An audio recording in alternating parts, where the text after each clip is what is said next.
Good morning. You made it all the way to Thursday. Week 7 of the NFL kicks off later on tonight. We'll talk about that. The Colts getting ready for a game against the Chargers as they put their 5-1 record on the line against what we think is one of the better teams in the AFC, but everybody's banged up there. Everybody's banged up for the Colts. Good morning, James Boyd. Good morning, Kevin Bowen. KB, we're minding our own business, and we're talking to Josh Downs on Monday, and we're all joking about, hey, you gave us a scare there after the touchdown catch, like maybe you were hurt, but then you went into the dance. Maybe he was hurt when it all shook out the other day, right? Yeah, and James, I thought you pointed out, well, he took a couple big hits late in that game, not just that touchdown. If I'm not mistaken, the 3rd and 8 that led to Jonathan Taylor's game-winning score, I want to say Josh Downs maybe even came out of the game after that play. Yeah. And that was one of those where, boy, I feel like I was on the binoculars a lot on Sunday with all the chaos that happened. But that was when I was like, wait a minute, where is he? Is someone looking at him? One of those moments there. And then all of a sudden, they score and Brissett starts to lead that drive. And I kind of forgot about it. And the Colts really never had a meaningful snap the rest of the game. So unfortunately, you do see this where Travaris Ward earlier in the year was one of them where they don't leave the game necessarily due to a concussion, but then Monday rolls around and symptoms start to develop. So yeah, right now, heading into the second practice of the week, Travaris Ward, Josh Downs, both in concussion protocol, neither practiced yesterday, and typically those are not good signs for that player playing that Sunday. What does that mean for the slot for the Indianapolis Colts coming up on Sunday? It's a good question. I wonder if A.D. Mitchell will get out of the doghouse or will they roll with somebody else. I think this will tell us just how much they believe or don't believe in him. Revenge game in L.A. for A.D. Mitchell back in that stadium? Oh, Lord. Hearing some of those questions yesterday about that, I feel like if I was a player, I'd have been like, first of all, it's not even the same team. So I get it. I guess it's an easy kind of narrative to throw out there. Oh, your only loss of the season was going out west. You got to go back out there to that same stadium, the House of Horrors. But it's like, it's only a House of Horrors because you made it that. I mean, the loss is one thing, but for A.D. Mitchell, no one affected you on that play. That was you. So I do wonder, seriously, if he'll get a chance to play or if they'll say, hey, you know what? We still have Pittman. We still have Alec Pierce, and we'll roll with Ashton Doolin. We'll put Anthony Gould out there. We'll call up Laquan Treadwell. I don't know. But I think that's a very interesting situation for A.D. Mitchell to be in because, as we have seen the last couple weeks, he's kind of been taking some special teams reps and from what I understand, scout team, stuff like that, where he is clearly not going to be part of the game plan, at least a big part of it. So how does that change things, especially with the Josh Downs absence being early in the week? Had this happen today or tomorrow, I don't know how much that changes things. So unfortunate for Josh, who I did speak to, obviously here on the radio, but after the game as well and sounded fine. But like you said, Kevin, things can kind of be slow developing over time. And fortunately, as bad as you want guys to play, I'm always glad when I hear, and eventually I'll probably talk to Josh about this, it's like you recognize within yourself, I'm not good, because obviously no one else caught it but you, the person who's feeling it. Well, we'll talk about the Colts and what they're going to do there at wide receiver all morning long. It's a big game for them as they have a look. There's no way around it. Kevin, they're 5-1, and the Chargers are a team that everybody thinks is going to be there at the end. Another opportunity to not only get a road win, but just notch another one on your belt for an AFC opponent. That is a big game for the Colts. Yeah, I think it's a great test. I'm very high on Justin Herbert as a football player, and I do think the Chargers have a lot of other guys that are pretty good. Now, they're banged up in their own right in some specific areas that are critical to the game. So, how can each of these teams obviously attack their weaknesses? They're really banged up at offensive tackle, for example, and they've struggled in stopping the run, which should make Jonathan Taylor be pretty excited about this matchup here. So I think it's one of the better games in Week 7. I think we've kind of been waiting. Me speaking from my own standpoint, I've kind of been waiting for this since the Rams game. It's like the Raiders and Cardinals were a little bit of a slog for me. I can only imagine. I think the Colts feel that. It's not often Shane Steichen immediately mentions the next opponent post-game. Josh Downs even mentioned it running off the field on Sunday. Like, I think the guys knew that, Raiders, Cardinals, it's the NFL. You take everybody the same. Yeah, whoop-de-doo. This is a little different. You're in the 4 o'clock window. CBS sending their second team. Justin Herbert is not Jacoby Brissett and Geno Smith. I think this one does carry a little bit more weight. All right, a lot of good stuff. I don't know. There was no Pacers game last night. There was no really local action to take part in. Are you still on the baseball bandwagon? Did you watch any of the Blue Jays? No, No you're chance. out on that. I'm a Dodgers guy. Just pay the best players and make sure that they win. I support teams that spend money to be good. So you're all about buying the success. Let's go. Absolutely. I think it's ridiculous when teams try to act like there's some badge of honor for being, oh, you know what? Our payroll was actually 10 times less than theirs. And we took them to how many games? And you still lost. Don't care. Spend the money. Kevin, you partake in any baseball last night, or did you let it go by? I did not. So have we really had 5 games in the championship series and the road team has won every single game? Is this correct? Every single one. Wow. So Joel A. Erickson should be feeling good about his Brewers getting back to work tonight. Yeah, and look, everybody last night, it started off with a Julio Rodriguez leadoff home run in the first innings, back-to-back home runs in the first inning for him in 2 games, and everybody's going crazy in Seattle, and you think, all right, Mariners are rolling right now. This is their year. And Toronto put on the hitting sticks. Vlad Guerrero got on base 5 times. He was 4 for 4. He had a home run. He was just a one-man wrecking crew last night. And the Blue Jays are back in it now.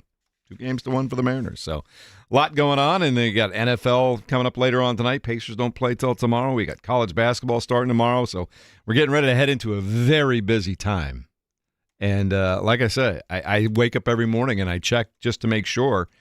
Yes, Indiana football is still ranked number 3 in the country.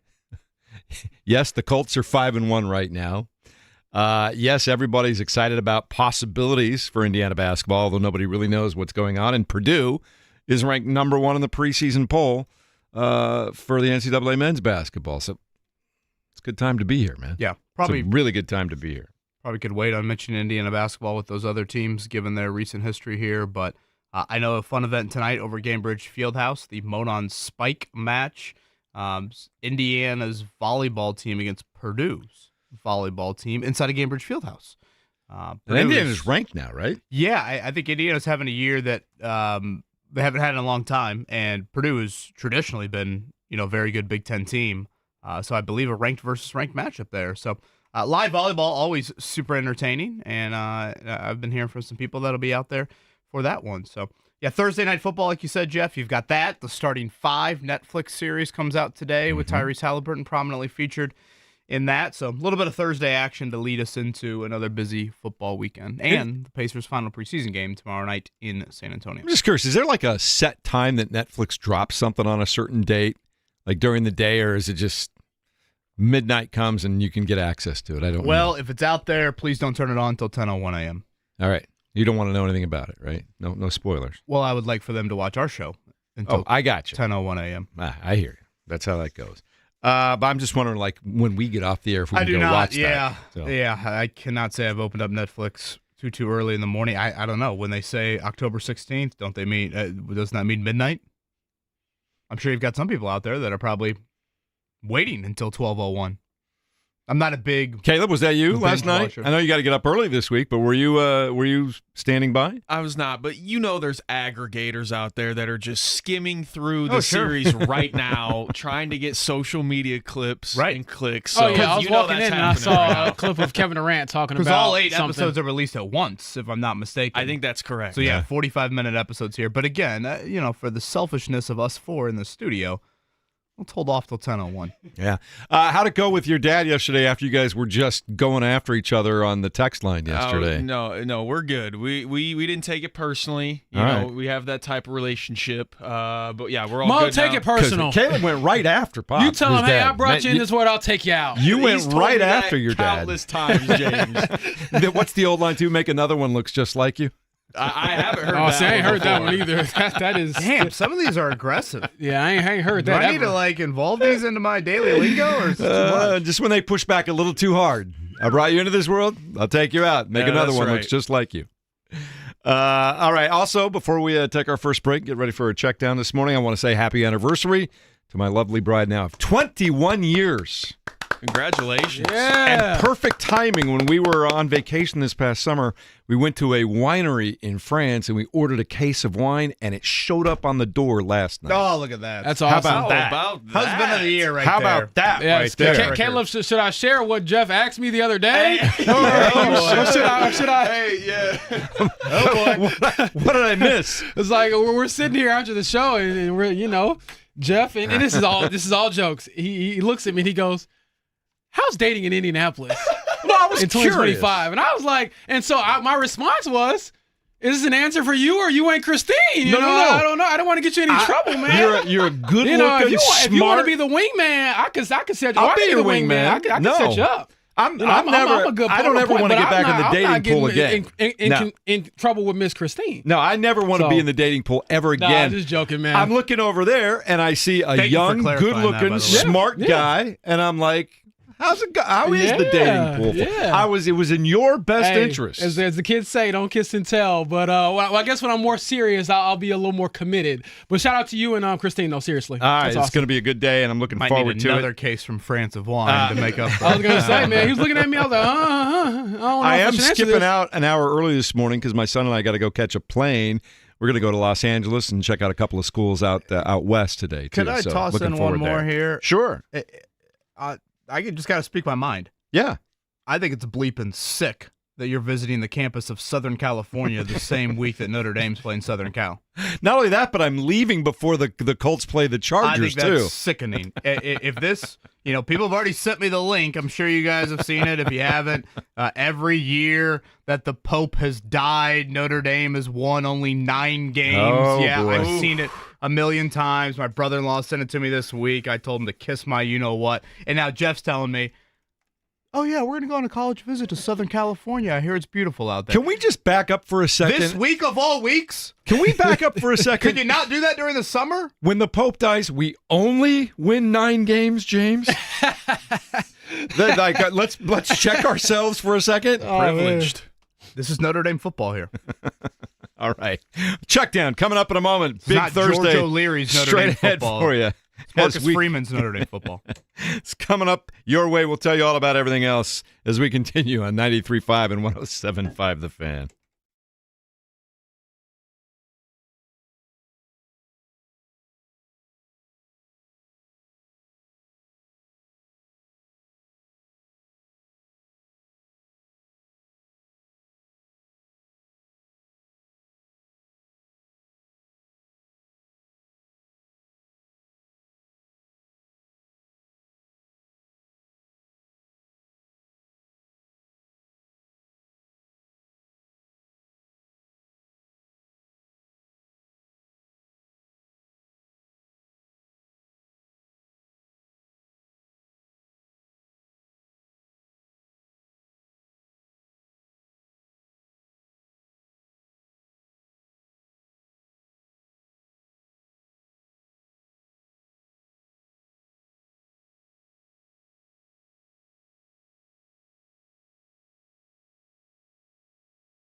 Indianapolis Colts getting ready to go into Week 7 of the National Football League. They are 5-1, tied for the best record in the league. They'll be playing one of the better teams in the AFC on Sunday afternoon in the Los Angeles Chargers. Kickoff at 4:05. Our coverage starts at 1 right here on 93.5 and 107.5 The Fan. And James Boyd, we got some unexpected news from a wide receiver, or at least about a wide receiver from the Colts yesterday. What happened? Yeah, Josh Downs was not out there at practice. He did not practice due to a concussion, so he's one of 2 players right now for the Colts that are in concussion protocol, joining Javarius Mooney-Ward. But, yeah, after I saw he wasn't at practice, I went back and found the last couple of plays that he played in that game and reshared them on social media because I thought in the moment he got hit pretty hard. But at the time, I didn't think nothing of it because we spoke to him here on the radio, and I spoke to him after the game, and he seemed fine. So, obviously, those symptoms were late developing, but yeah, typically when a player does enter the concussion protocol, they usually miss the next game at least. So what does that mean for the rest of the Colts wide receiver room? That's a good question. Kevin Bowen, who's going to play in the slot? I know that we've got A.D. Mitchell, who's a little bit in the doghouse right now, and Anthony Gould's never really done that. He's played just a couple of plays outside of special teams in his career. So what are the Colts' options right now? Well, certainly Tyler Warren. I think you start there. You know, last year when Downs missed, it was mostly A.D. Mitchell and then a little bit more of Ashton Dulin to start last season. We'll see where Dulin's at, too. He did miss yesterday with a chest injury for what it's worth. He was at practice, though. But, yes, I would assume a heavy amount of Tyler Warren. And that matchup, Tyler Warren, Derwin James for the Chargers, that's best on best. So I think that's one you circle just out of entertainment purposes. But we know Downs has been very, very effective, and how the Colts decide to, reorganize their wideouts will be interesting. Last year, it really stuck out like a sore thumb, but I feel like the presence of Warren could help you out in that area a little bit more. Yeah, as far as other injuries are concerned, Kenny Moore II still working on getting back. Mooney-Ward's been in concussion protocol for a while now. Any update on those guys after yesterday's practice? Well, no, not on Mooney. He's just in concussion protocol, and then I think Kenny might have been limited in practice yesterday, which is still progressing from not practicing the last 3 weeks, I believe. So we will see if he continues to progress today, if he is a full participant. But, I don't know if there's like a surefire answer for you just yet on Kenny Moore's status going into the Chargers game. All right, Colts and Chargers, 4:05 Sunday afternoon. And later on tonight in the NFL, Week 7 kicks off. The Steelers at the Bengals. That one will be, I believe, on Amazon TV. That's the Thursday night package these days. All right, let's talk college football. IU hosting Michigan State at 3:30 on Saturday afternoon. They are sitting there with a number 3 ranking and a lot of expectations now. And Kurt Cignetti keeps talking about, Kevin, how they just have to play who's in front of them, not get ahead of themselves, and do the things they keep doing. This is probably a pretty good test these next couple of weeks to make sure they just stay on track, don't lose focus of what they're doing, and don't overlook some of these teams that on paper look inferior. Yeah, and I didn't realize Michigan State was such a dysfunctional mess. Oh, they're trouble. Yeah. Indiana, about a 4-touchdown favorite. Lots of people calling for Jonathan Smith's job. He's only been on the job for a year and a half. I believe they've lost to, was it UCLA maybe? I'm trying to think who they recently lost to, and I guess they had some players that came from Michigan State, and they called them out after the game of there's no effort.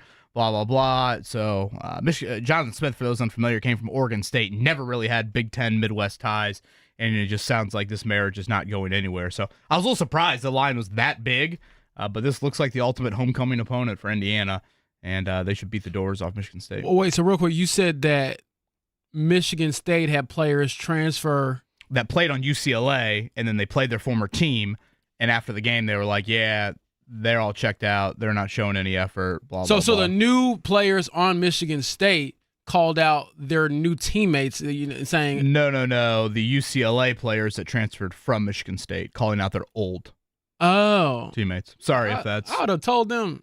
It would be like Indiana playing James Madison and Aiden Fisher calling out the James Madison players. Oh, I see what you're saying. If that makes sense. Dang. Yeah. That's cutthroat. They had... I honestly, maybe we should find the clip. We whooped y'all, but it should have been a tougher fight. I mean, my goodness. I forget what city it was in, but somebody in Michigan, one of their radio people up there, went on just a Jonathan Smith rant, just ripping him to shreds in how he has acted as a head coach.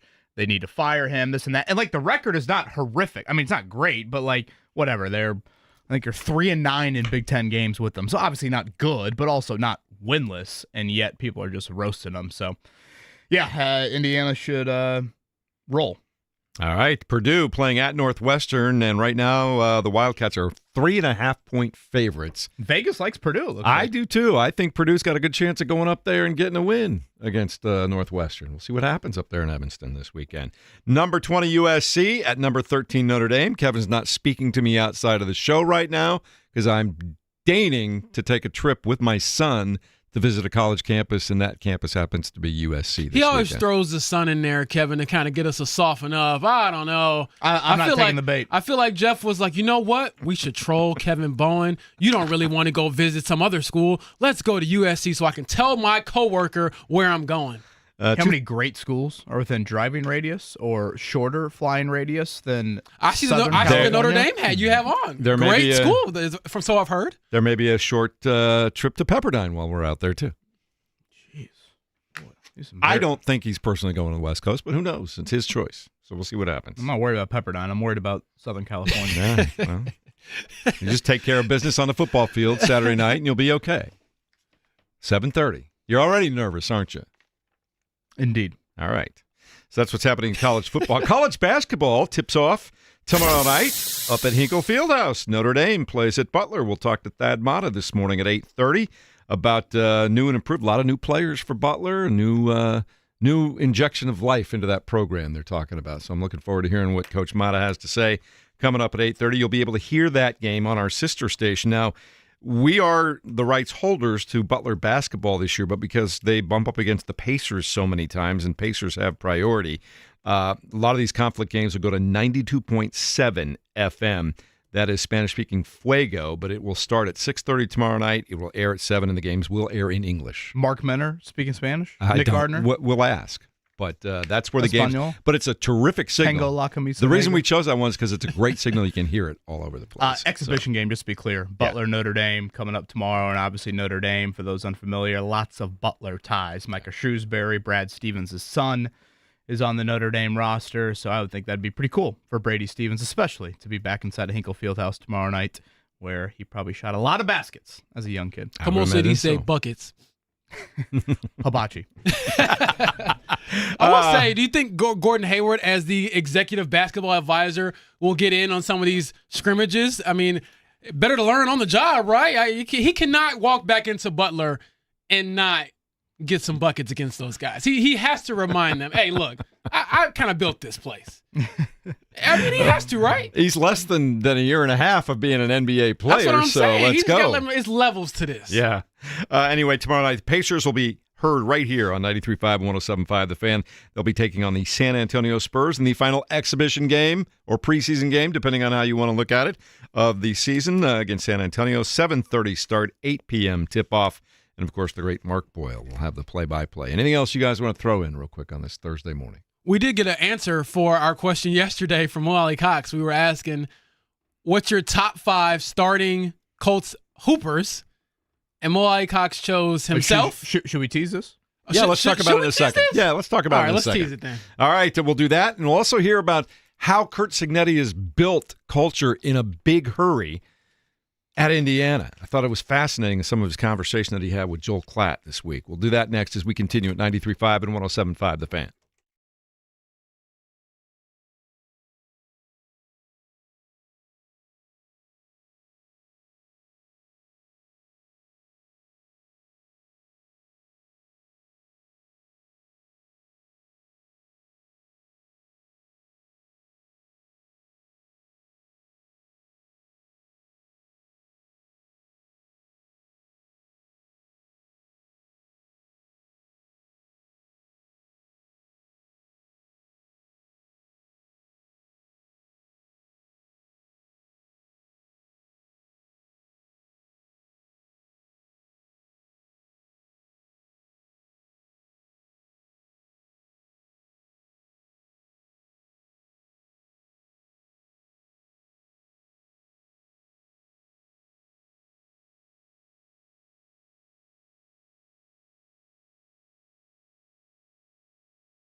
Head start into the weekend. It's got NFL football later on tonight, and then we've got all kinds of basketball already coming up tomorrow night and great football games on Saturday.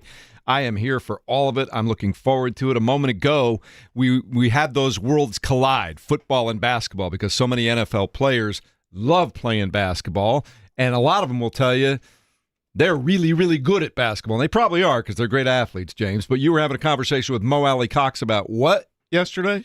So we talked about this on our airwaves. We were saying, hey, if you had to pick 5 Colts players to be in your starting 5 for basketball, who would you pick? And so we threw out our names, and I believe it was Kevin who reminded me, hey, you should ask some of the guys in the locker room today. So I went over to Mo Alley Cox as soon as he got in the locker room as we're waiting for Daniel Jones, because that's, obviously way more important than this. But I was like, you know what? We got time to kill. Who is your starting 5 from the former college basketball player himself, former VCU forward? And Mo Alley Cox chose himself. He chose Daniel Jones. He chose Ashton Doolin. And then I believe he chose Anthony Richardson. And I'm missing one that he chose. So I have to go back and look at the list. Tuimoloau, did you say that? Yes, JT Tuimoloau, who, by the way, he played his AAU basketball with Paolo Banchero, who is the number 1 pick down there in Orlando. So that's his 5. I was a little surprised that we didn't get some Riley Leonard love. Point forward Daniel Jones is what he called Daniel Jones, right? Yes. But I told you he could hoop. I mean, I've talked to the guys about this, and apparently they had a little powwow at Butler months ago, right around the time of like OTAs and minicamp and all that stuff. And they said that, well, I actually used it for a story a while back, and Jalen Jones told me, hey, we were, trying to figure out a way to bond. We were in the locker room arguing over who can really hoop, who can really play. And he was like, you know what? Line it up. Let's go out there and play. And so they said they went over to Butler, and Daniel Jones didn't have any shoes to play basketball in. I guess he didn't bring them with him, from New York. And so they had to find him some shoes first, laced the shoes up, and then he told me that, this is Jalen Jones, that is. He said that Daniel Jones started hitting them with some moves that were like some Dirk Nowitzki bleep, bleep, bleep, and some Tim Duncan bleep, bleep, bleep that I can't repeat. But he's a bad you-know-what, according to his teammates. We should get like 9 of those guys and then Gordon Hayward over there at Hinkle Fieldhouse, and Gordon can show them what's what. Well, yeah, I mean, everyone's a great basketball player until you see a pro. I'll just say that. So it was a fun debate, and I'm sure if I ask anybody else in the locker room, they'll tell me, oh, how am I not in that top 5? And Mo did say, I feel like we're a little too big. He was a little nervous about not enough guards, to be fair. But, yes, again, he thinks Daniel Jones, a little point forward there. Did you guys see the Celtics played a coaches versus media basketball game? I did see this. Why don't we do a Colts players versus Colts media basketball game? We get James Boyd, we get Kevin Bowen. Colts players? Yeah, I like that. Oh, brother, man. Come on, So, come on. Just to be all, clear, what would the score you're be? proposing professional athletes going up against media Hey, members. Celtics did it. I mean, Celtics did their coaches, Yeah, to be Who fair. are former pro athletes and Now, still very good. former Right. pro, some older pros, and they did absolutely. Joe Mazzulla, from the sounds of it, wanted blood in this game. He was pressing so them, which is hilarious. He's just going there with charges, man. Should we like, pose this to Rick Carlisle when he joins us? there you go. Coming up next I'm week. down. I'm down to Rick, embarrass a myself. very good former player himself. Oh, absolutely. I mean, he won a championship. So I will say this, though, to Caleb's answer. Dustin Apirak up on the I'm Grove, not signing Gennaro up for that. Pargo. Have you ever seen football players play basketball? They look like football players Take a who play charge. basketball. I'm not taking a charge. I'm not about to get hit in my chest. I'm predicting now that if there was Pacers coaching staff against media, Jenny Busek is probably the leading scorer. I mean, hey, she's, again, former pro. I know. I'm I just saw her taking play. nothing away from her. She's Is Gennaro good. Pargo still on staff? He is, yeah. Oh, he'd give me 40. He can still In the play. fir- He still in the plays like first half? Benedict Mather and these guys one-on-one, after practice. So, I'm not checking any of those guys. For those keeping pace, though, tomorrow night we've got basketball everywhere. Notre Dame at Butler tomorrow night, Hinkle Fieldhouse, and then the Pacers at San Antonio. It's about to be full-on basketball season. Not quite there yet, but we're getting close. It is college football season, though, and Indiana coming off the huge road win against Oregon. And I was talking to an Indiana alum yesterday, a good friend of mine, Jeff Martindale, who works at ESPN in their affiliate relations department, and he grew up in Indiana. He went to Indiana. He said literally he was nearly in tears at the end of that football game on Saturdays, how much it means to folks who've been following this program and have watched it for decades now, and they go in, as you said, Kevin, a 27.5-point favorite against Michigan State on Saturday down in Bloomington. And I was fascinated that Curt Cignetti spent some time with Joel Klatt from Fox Sports. Joel does a podcast, and he had Curt Cignetti on this past week. And, Curt kind of took a bunch of players from his old school when he came to Indiana, but he also took a bunch of the coaching staff, too. He kept as much intact as he could, and that's kind of how you start to build and bring your culture over. I'll let him describe it himself. I've been very fortunate to have great consistency on my coaching staff. Yeah. My offensive coordinator and defensive coordinator, I hired as part-time coaches at the D2 level for about $8,000. And those guys have been with me, 11, 12 years. And that would be Bryant Haynes and Mike Shanahan. And Grant Kane, my special teams coordinator, has been with me about 6, 7 years. And, we're in the top 5 in the country lately at the end of the year, in teams. And we've been really, really good this season. But a number of other people in the organization have been with me a long time. So they know how we do things. They know how I am, the expectation level. I try to keep those guys fresh. When we're in here, we're efficient, we're organized, we're working, we don't waste time. And when we're done, I tell them, go home. And I'm the same way with the team in meetings and on a practice field. We're a really short practice operation. We'll have about a 35-minute walkthrough on Mondays, and on Fridays we'll have about a 25-minute walkthrough. And Tuesday through Thursday, we're on that field about hour 35, hour 40 minutes and off, because I just believe in keeping people fresh and healthy. And the better people feel physically, the better they're going to be mentally too. So there's a lot that goes into it, but it's done with people. And, we have great people.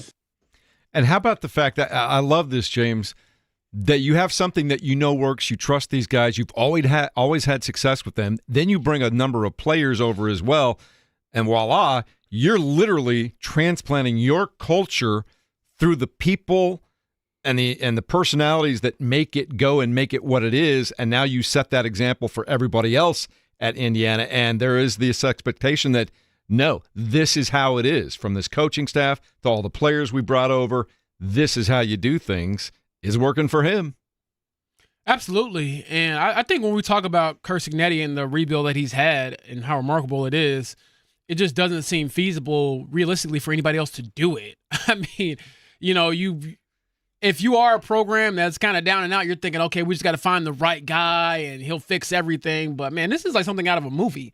This doesn't happen, every day or hardly ever. We'll talk to some people later today.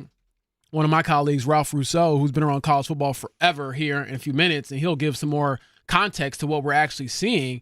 But yeah, it is inspiring to kind of see what he's done, what he's built, and certainly the standard that he has established at this point is what they're going to be held to going forward. So I guess that's like the good pressure, good challenge that you're embracing now that you've won some big games. I think staff retention's a really underrated element to sustaining success collegiately. Yeah. And, Bryant Haynes, for example, their defensive coordinator, he was highly sought after last offseason by Blue Bloods. And, when you talk about, hey, where's Indiana at from a financial sense in college football? And, are they willing to pay top dollar? By all accounts, they did up the ante for that assistant coaching pool. And I do think that is a huge deal. Because if you look at some of the Final Four teams from last year, Notre Dame loses their defensive coordinator to the NFL.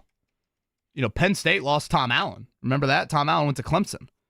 Ohio State won the national title. Their defensive coordinator left and went to Penn State, of all places. So, you're talking about, 3 of the top 4 teams last year, losing key coordinators. And for Indiana to have the year that they did, and I get that Tino Sunseri, their co-offensive coordinator, left for UCLA. That didn't go great for him.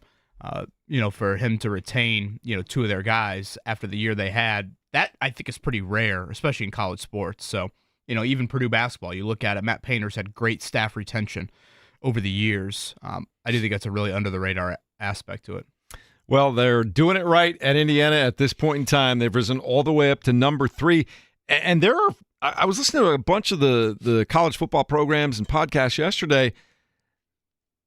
Almost all of them are like, hey, Indiana is legit threat to win the whole thing. Everybody talks about Ohio State, and you're going to have your your Georgias and your Alabamas and some of the SEC teams, but they really believe, looking up and down the roster, looking at the coaching staff, look at the way they play, the way they do things, the way they dominated on the line of scrimmage against Oregon, that they are legit to go deep into the college football playoff. Speaking of the college football playoff, we probably shouldn't mention this. I don't think we've done it yet. James, the one news item that Shane Steichen did reveal yesterday, it'll be Riley Leonard, one play away coming up on Sunday, not Brett Rippon. So Riley Leonard will be quarterback number 2. I think Shane did say for Sunday. Yeah, just for now. To anything past that.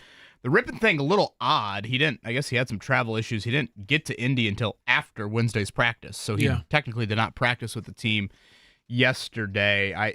Were you surprised that it is Riley? Do you think the Rippon not being able to get to town quick enough had something to do with that, or you don't care? I think I do care because, again, the backup quarterback is important. You know, if Daniel Jones goes down, that guy's in there, and he is suddenly thrust into the position of leading the number 1 seed in the AFC. So, yeah, I definitely care. But I expected Riley to be QB2 regardless of who they signed, mainly because of just the timeline of things that are happening. You know, if he wasn't with the team on Monday, he just got there yesterday, got to get acclimated, you know, and I think even if you have been like Brett Rippon has in a ton of different offenses throughout the years, you still want to give him a little bit more time in a couple of days to say, hey, okay, you're going to be the guy we rely on if this guy goes down. I think you trust Riley Leonard, what he's done in the classroom from studying and being ready to go.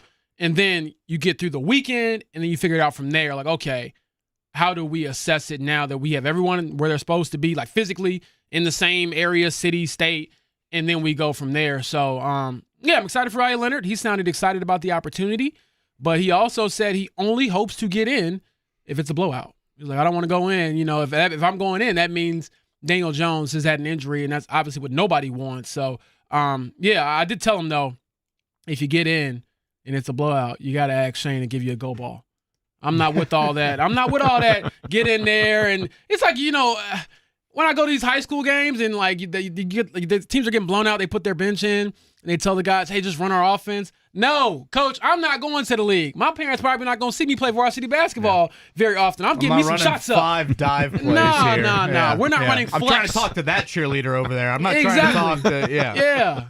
I'm trying, you know, I got to get some highlights. Even if I missed a shot. Yeah. Editing these days, you can cut that miss out, and I can go talk to the cheerleader. Huddle highlights don't load themselves. There you go. You know, you're going to have some yourself. Oh, one thing to note, quarterback-wise, you know, hey, who should the Colts sign as backup? We had this debate a little bit in the media room because Brett Rippon's resume is rather nondescript. There's really not a lot on there. He does have 4 career starts, but really he's only been a true backup.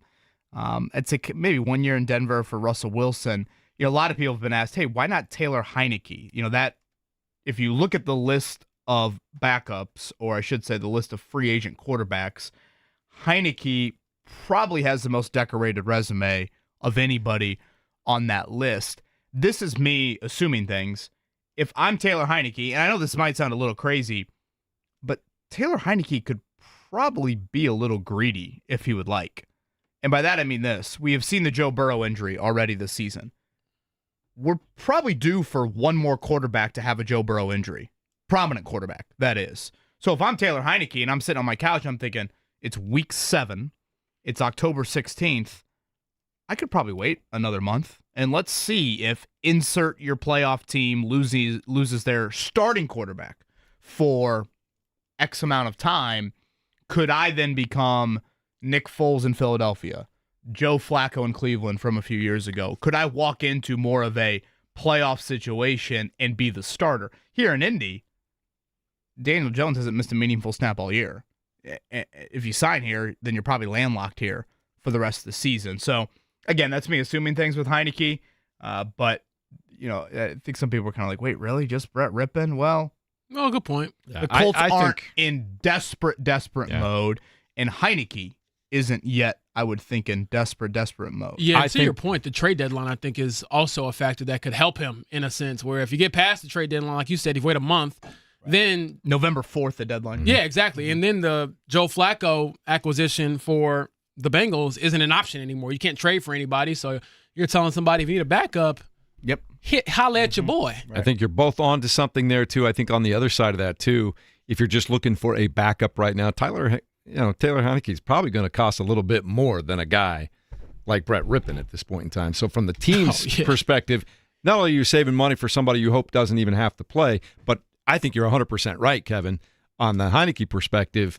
Wait for a better opportunity to come along, and the trade deadline also falls into all that. So I think it's kind of a swirl of all those things where it wasn't really going to work out. How much do you think he would really cost, though? I'm like, I'm looking at Taylor Heinicke like, how much you asking for? He's going to cost a lot more than Brett Rippon, I would think.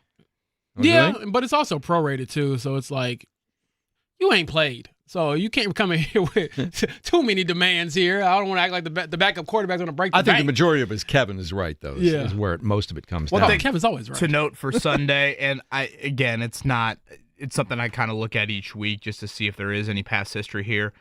Justin Herbert has faced Lou Anarumo twice, and the Chargers have had a ton of success in those games. 34 points scored offensively in both of those games. Now, again, it's Cincinnati, it's different personnel, but Herbert has seen Lou Anarumo's defenses. Last year they scored 34. Herbert actually wasn't greatly efficient in that game, but they still were able to put up a lot of points. So certainly there are some questions with the health of the offensive tackles in LA. That is a massive win for the Colts. They have to take advantage of that because depth at wideout versus lack of depth at cornerback, I think, is advantage Chargers in this matchup here. So time for your pass rush to show up. They certainly need that, and they have not yet addressed adding anybody, and I don't know that they're going to unless, Well, it's a shame you even have to mention that. Like you say, they haven't added anybody. Let's think about this defensive line room.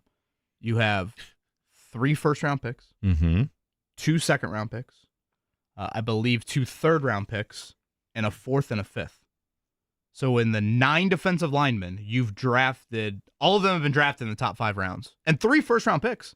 A third of the room, and then add in the second-round picks, over half the room are first- and second-round picks. You shouldn't need to go out there and think about adding anyone. It's probably the most highly invested defensive line room in the entire NFL. And yet, and again, your thought, Jeff, is not wrong. I understand why you bring up, hey, should they add here? But, they shouldn't. This group should be getting it done. And Sunday should be a banner day. You talk about adding highlights. These guys should be just ravaging Justin Herbert on Sunday with the health of the Chargers tackles. How many sacks do the Colts have so far this year as a team? Do you know? I don't know number-wise. Pressure rate, I think, has been kind of like right around 20-ish in the 20s. And I feel like this, and I was talking with Rick Venturi a little bit after the game the other day. I feel like when I see sacks for the Colts, they're like stunting sacks, or maybe even a little bit coverage-induced. Like, I don't feel like they have a lot of just our guy whips your guy sacks. And again, Sunday, you got to have that because the Chargers injury report wasn't great yesterday either. They maybe will get Khalil Mack back. He's missed about a month. But offensive tackle-wise, I think they're still going to be down their top 3 guys. I only bring that up because I'm looking at at stats, and all I see right now real quickly are the individual stats.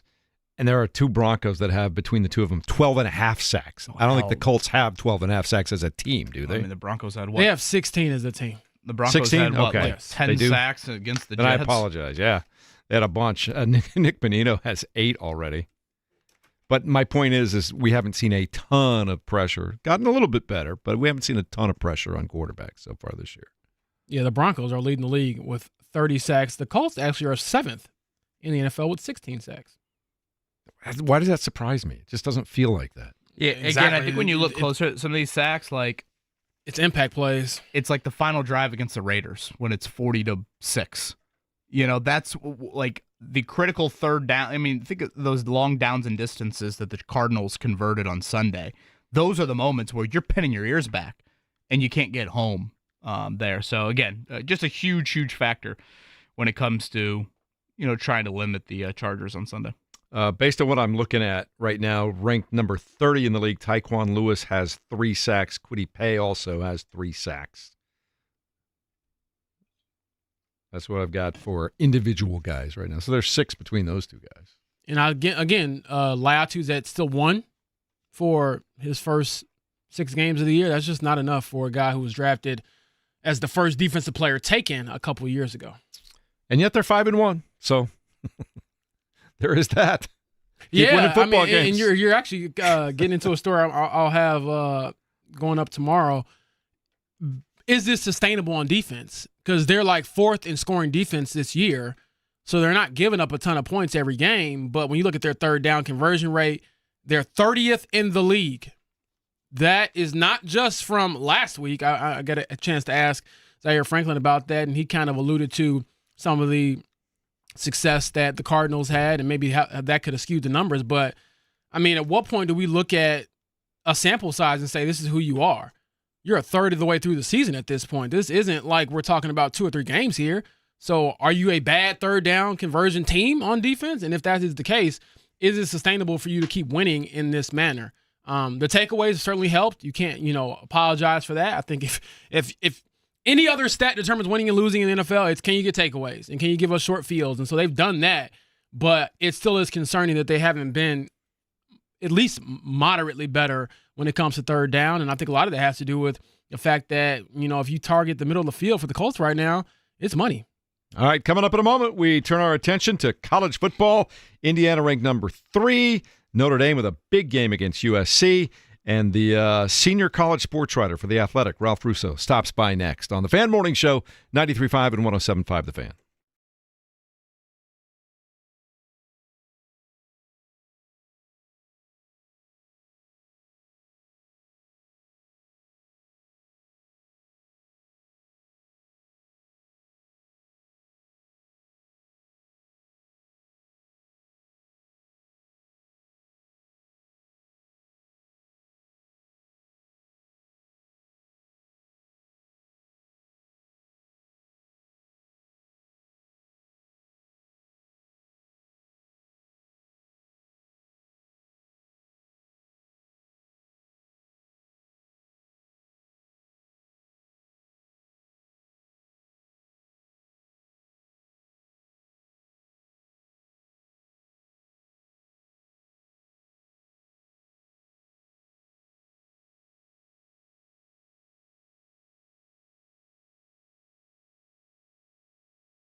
We've been talking about it all morning long. College football, right smack in the middle of everything, and games that are played between now and the end of the year, like all of them, determine who goes to the college football playoff. And we might have two again from the state of Indiana that show up in the college football playoff, just like last year, Indiana and Notre Dame. So it's worth talking about. And, of course, number 3 ranking right now for Indiana. Notre Dame, I don't know, if they get that win over USC, a 20th ranked team, do they, based on teams in front of them, obviously, are they flirting with top 10 pretty quickly here? I don't know necessarily about that. I know this. They lose, their season's over. They win. You're the most negative guy I know. No, that is a fact. That's What? not It is a negativity. fact, but you always No. go to the losing for Notre Dame first. Well, Of course, they're just going to win out. Come on. Well, they have business to take care of after Yeah. that. Notre Dame has no margin for error. So they lose, they're done. They win. I think they continue to be in a position to be in the playoff if they do run the table. I'm just giving you a bad time. I know how it goes. Ralph Russo knows a lot about college football, more than we do probably. That's why we're having him on the show now. 93.5 and 107.5 The Fan on the Payless Liquors hotline. He is the senior college football writer at The Athletic. Good morning, Ralph. Thanks for getting up early and being with us today. We appreciate it. Oh, you're very welcome. And there's certainly a lot of people who would argue that I know more than them about college football, considering some of the messages I get in Twitter after I vote in the poll on Sundays. Obviously, we're going to talk about Indiana a bunch here in a minute, but pump my boy up here over here, my Notre Dame guy. I know there's no margin for error, but make the case for him why this team is going to run the table and be fine. Oh, I mean, they have one of the best offenses in the country. I think if they beat USC, it looks really good for them to do just that. I mean, if you see the way they've just demolished everybody since A&M and Miami, and the fact that you play what essentially are toss-up games against A&M and Miami, who right now are two of the top 5-6 teams in the country. I mean, depending on your perspective, to me, they're two of the top 5 teams in the country. Maybe they're two of the top 6, depending on where you have them in your personal rankings. I think there's a damn good chance that they run the table here. I would also say this. There's a pretty good chance we're going to have a 9-3 playoff team. I'm not saying it's going to be Notre Dame, but if you just sort of look at the projections the projection systems, I don't know if there's going to be enough 10-win teams to fill this field. So I'm just preparing everyone, because it's going to feel a little shocking that a 9-3 team, probably from the SEC, because they have the hardest schedules, very well might end up in this playoff. Ralph, you have covered college football for how many years? I am very old. So, yes, it's been a very long time, 20, 30 years. It's a long, long time. And we're very appreciative of your time here at 8 a.m. on this Thursday morning. Have you ever received a text in your life that said, hey, man, could you come on our radio show to talk about Indiana University's football team? Well, yes, this is a new world we are living in, as I got to see up close when I went to Eugene on Saturday. And, I watching the Hoosiers, pretty convincingly not just beat Oregon, because, there was a time, a long time ago, when Indiana went to Oregon and won with about 88 yards of total offense because they got 5 turnovers from Oregon's team back in the early 2000s. So, but to see them go there in a top, 10 matchup and truly handle one of the most talented rosters in the country was, a little stunning. And what was also stunning afterwards is to sort of be around the Signetti experience, right? The Signetti of it all. This 64-year-old Yinzer, who has become just a rock star in college coaching, to beat the 38-year-old Dan Lanning, who's sort of the up-and-coming, and everybody kind of thinks of him as the hot guy. And now, again, this 64-year-old dude whose career has gone from, Alabama to Elon is now the star in college football with his, sort of smirk for a smile. Is remarkable. It was remarkable, what that scene was like after the game as well. Just, Indiana fans refusing to leave Autzen until he left the field too. Ralph Russo joining us here on the Palo Circus Hotline, my colleague at The Athletic. Ralph, you're talking to James Boyd. Thanks for getting back to me with my text. He texted back immediately and told me hey, I can't do Wednesday. I can do Thursday. I got a story I got to write. And I was like, you know what? I've been in that same world, my friend. So, hopefully you got the story done, and I'm sure I'll check it out. But, like you said, you alluded to what IU showed, and just looking ahead at their schedule, we talked about Notre Dame possibly running the table at the end of the year.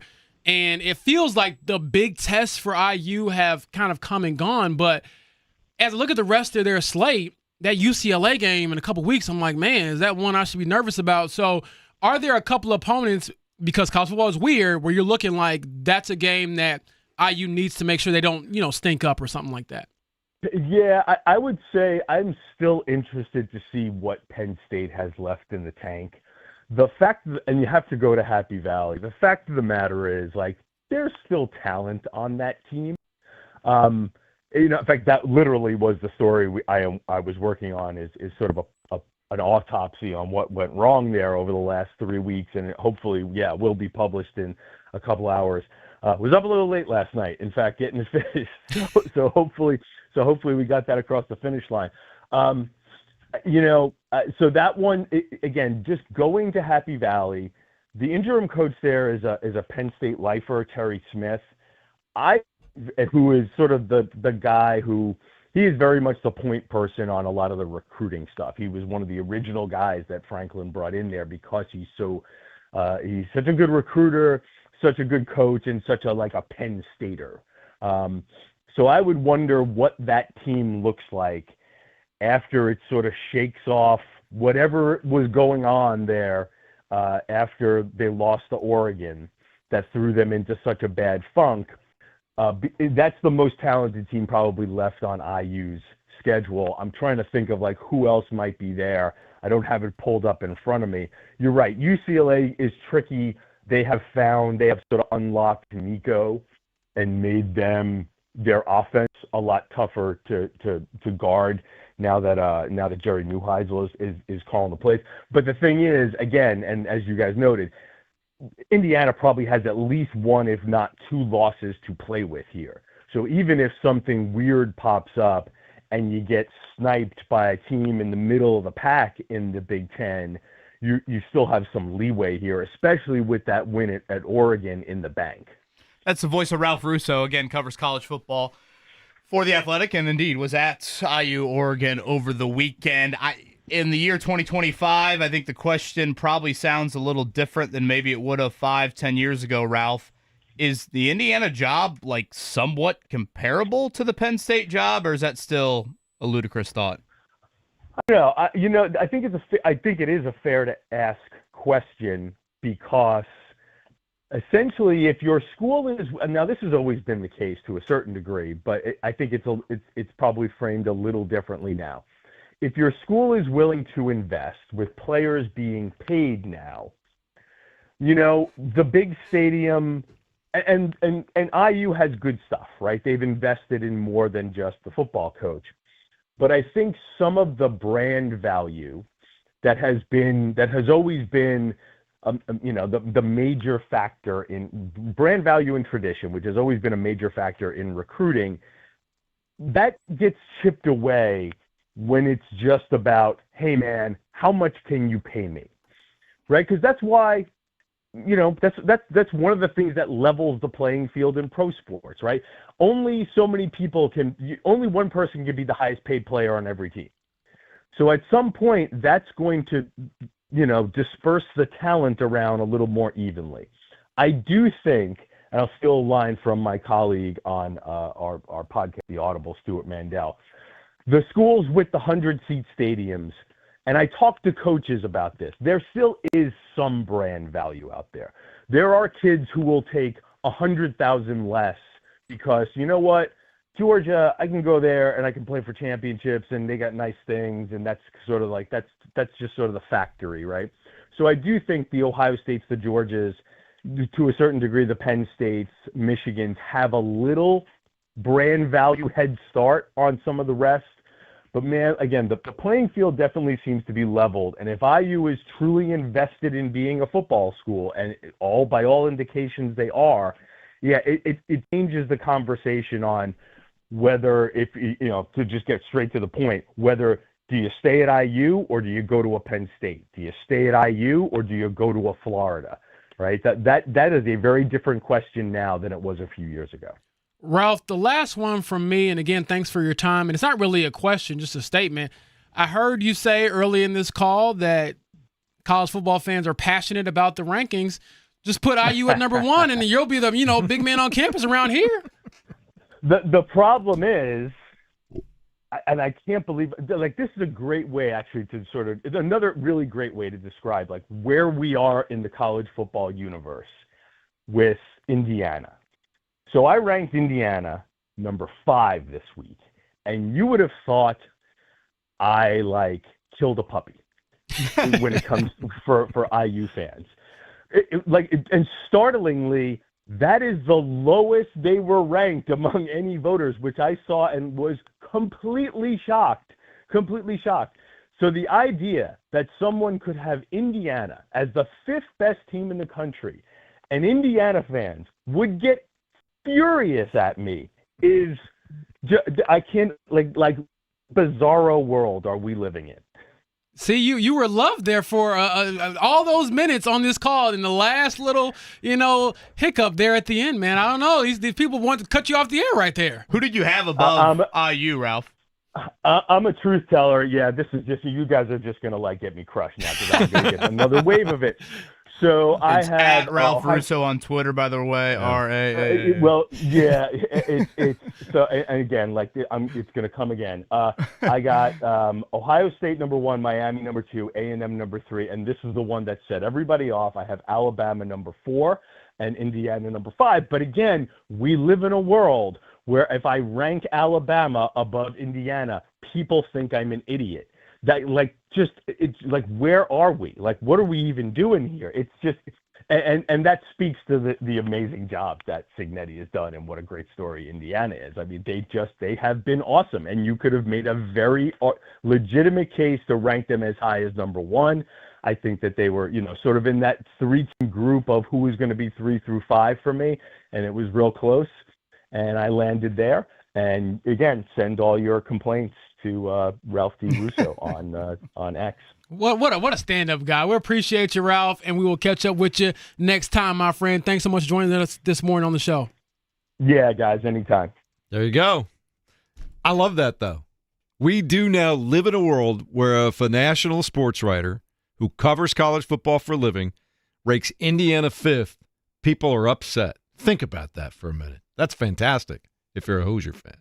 I love it. I mean, and again, at least he was able to kind of stand there and state his case, and we can all shake our heads. But it is cool to get a perspective from someone who's, like he said, done this for 20, 30 years. And that turnaround, he's never seen anything like that. So exciting times for IU. And who knows? We look up in a couple of weeks and talking about, playoff seeding and things like that. Kevin, something tells me Ralph Russo's used to having a certain fan base every week, regardless who it is, really angry with him about football something. Fans are crazy. Nothing like college football. Nothing like the SEC. So, yes, I would agree wholeheartedly with that. And, yeah, I mean, right now Indiana's in a position for the bye, frankly, which would mean no home playoff game. I know we got in this debate. Maybe we don't need to go down this path again, but, would you rather have the home game? If you do get the home game slotted 5, 6, 7, 8 in the seeding, that would be December 19th or 20th.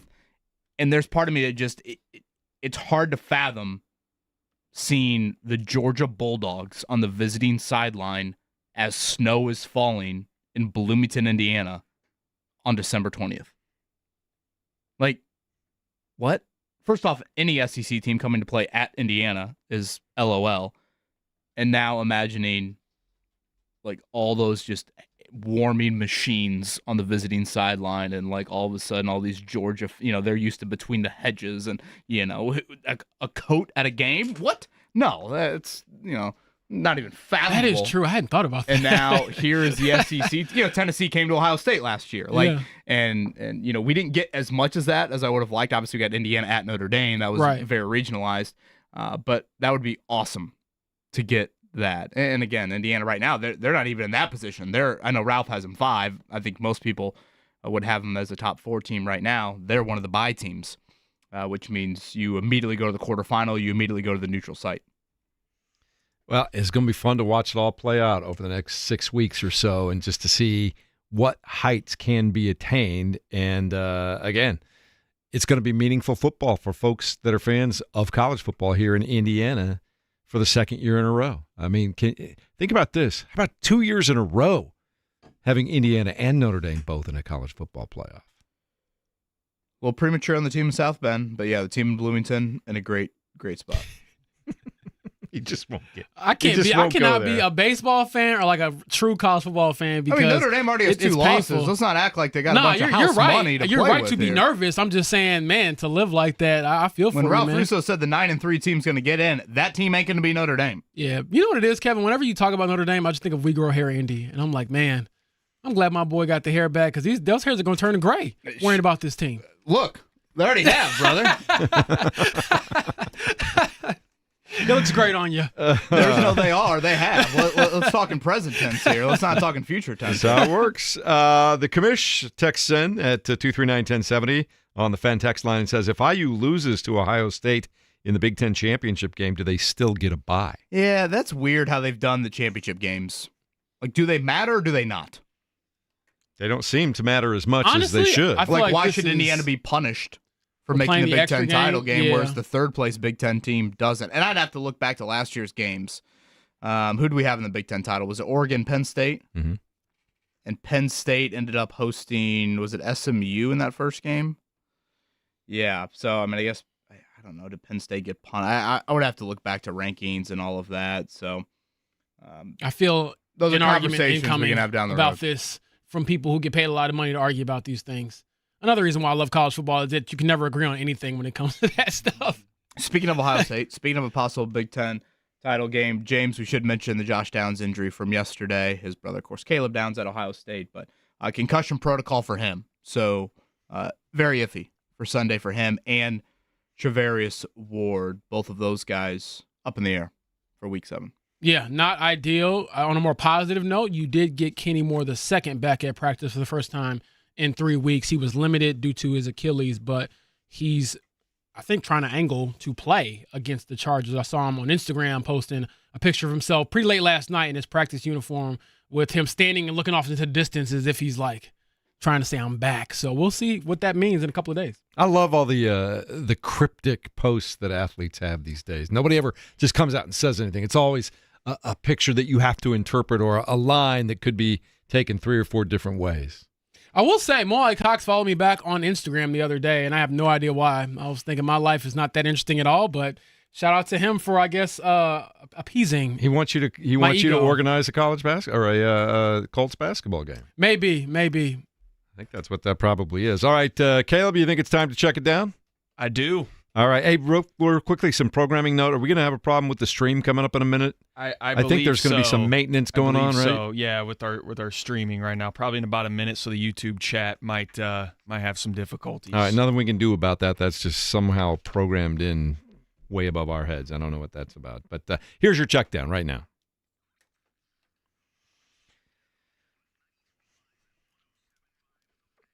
You guys were talking about injuries just a moment ago. Colts need everybody on deck to take on the Chargers on the road Sunday afternoon, 4:05 out in Los Angeles. You talked about the Josh Downs concussion, the Kenny Moore second, and Mooney Ward.